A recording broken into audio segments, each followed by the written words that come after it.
जय श्री कृष्णा दोस्तों, क्या आप भी अपने जीवन की कठिन चुनौतियों से जूझ रहे हैं? क्या आपको ऐसा लगता है कि सफलता आपके करीब आकर भी दूर चली जाती है? आज हम बात करेंगे उस पावन दिन की जिसने प्रभु श्री राम को भी रावण पर विजय दिलाने का मार्ग दिखाया था।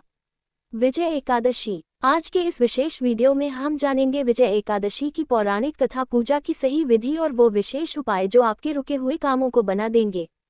तो चलिए शुरू करते हैं। पद्म पुराण के अनुसार जब भगवान श्री राम माता सीता की खोज में समुद्र किनारे पहुंचे तब महर्षि वग्लब्धि के सुझाव पर उन्होंने विजय एकादशी का व्रत किया था। इसी व्रत के पुण्य से उन्हें समुद्र पार करने और रावण पर विजय पाने का सामर्थ्य प्राप्त हुआ। यह एकादशी शत्रुओं पर विजय और कार्यों में सिद्धि दिलाने वाली है। 2026 में विजय एकादशी का व्रत 13 फरवरी को रखा जाएगा। यह व्रत हर साल फाल्गुन मास के कृष्ण पक्ष के एकादशी तिथि को किया जाता है। एकादशी तिथि का प्रारंभ 12 फरवरी 2026 को दोपहर 12:22 पर होगा और इसका समापन 13 फरवरी 2026 को दोपहर 2:25 पर होगा। विजय एकादशी व्रत कथा। धर्मराज युधिष्ठिर बोले, हे जनार्दन, आपने माघ के शुक्ल पक्ष की जय एकादशी का अत्यंत सुंदर वर्णन करते हुए सुनाया। अब आप फाल्गुन मास के कृष्ण पक्ष की एकादशी का क्या नाम है तथा उसकी विधि क्या है? कृपा करके आप मुझे बताएं। श्री भगवान बोले, हे राजन, फाल्गुन मास के कृष्ण पक्ष की एकादशी का नाम विजय एकादशी है। इसके व्रत के प्रभाव से मनुष्य को विजय प्राप्त होती है। ये सब व्रतों में उत्तम व्रत है। इस विजय एकादशी के महात्म के श्रवण व पठन से समस्त पाप नाश को प्राप्त हो जाते हैं। भयंकर शत्रुओं से जब आप घिरे हो और पराजय सामने खड़ी हो, उस विकट स्थिति में विजय नामक एकादशी आपको विजय दिलाने की क्षमता रखता है। विजय एकादशी व्रत कथा। एक समय देवर्षि नारद जी ने जगत पिता ब्रह्मा जी से कहा, महाराज, आप मुझसे फाल्गुन माह के कृष्ण पक्ष की एकादशी का विधान कहिए। ब्रह्मा जी कहने लगे कि हे नारद, विजय एकादशी का व्रत पुराने तथा नए पापों को नाश करने वाला है। इस विजय एकादशी की विधि मैंने आज तक किसी से भी नहीं कही।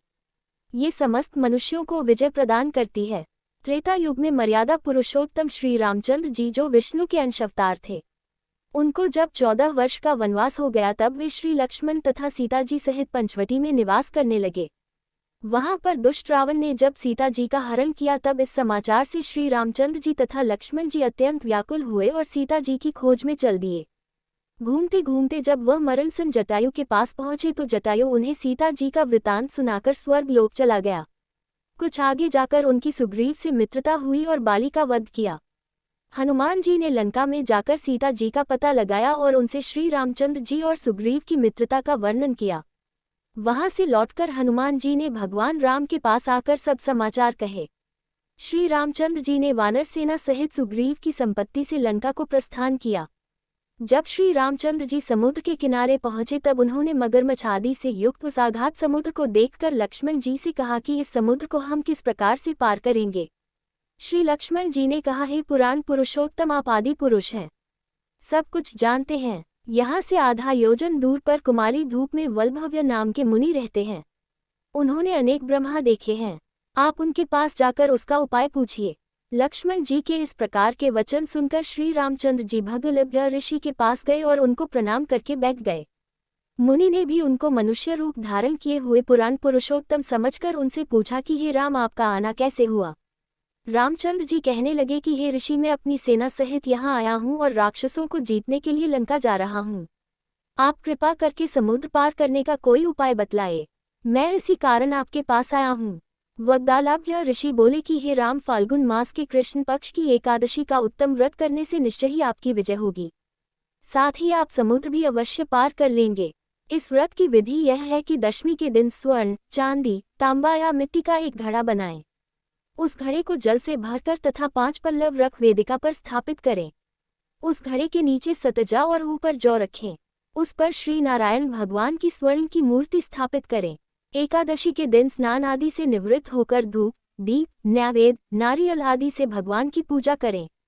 तत्पश्चात घड़े के सामने बैठकर दिन व्यतीत करें और रात्रि को भी बैठे रहकर जागरण करें।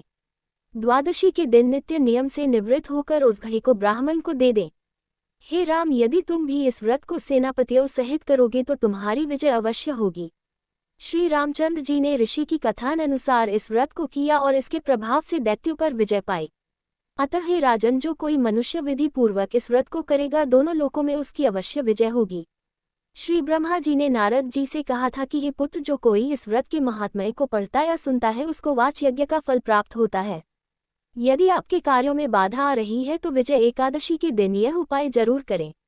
विजय प्राप्ति हेतु एकादशी की शाम को एक नारियल पर तिलक लगाकर उसे लाल कपड़े में लपेटें और भगवान विष्णु के चरणों में रखकर अपनी मनोकामना कहें। बाद में इसे किसी मंदिर में दान कर दें। भगवान विष्णु को केसर मिला हुआ दूध अर्पित करें और पीले रंग के फल या मिठाई का भोग लगाएं। इससे आर्थिक स्थिति में लाभ होता है। कर्ज मुक्ति के लिए पीपल के पेड़ के नीचे घी का दीपक जलाएं और भगवान विष्णु का ध्यान करें।